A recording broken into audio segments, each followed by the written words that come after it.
وہ سکون جو آپ انسانوں میں ڈھونڈ رہے ہیں، وہ محبت اور توجہ جو دنیا والے نہیں دیتے، وہ خوشی جو آپ مادی چیزوں میں تلاش کر رہے ہیں، اور ان پریشانیوں کے نہ سمجھ آنے والے حل جو آپ کو راتوں میں جگائے رکھتے ہیں، وہ سب قرآن کے اندر ہیں۔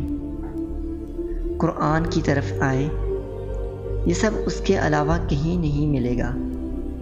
یہ کتاب آپ کے بارے میں ہے، آج نہیں تو کب پڑھیں گے اس کو؟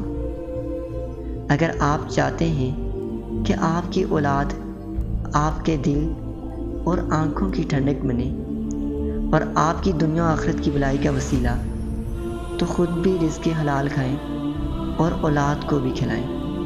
شرک کے بعد سب سے بڑی لعنت حرام خوری ہے، چاہے مردار کا گوشت ہو یا فراڈ کے پیسے۔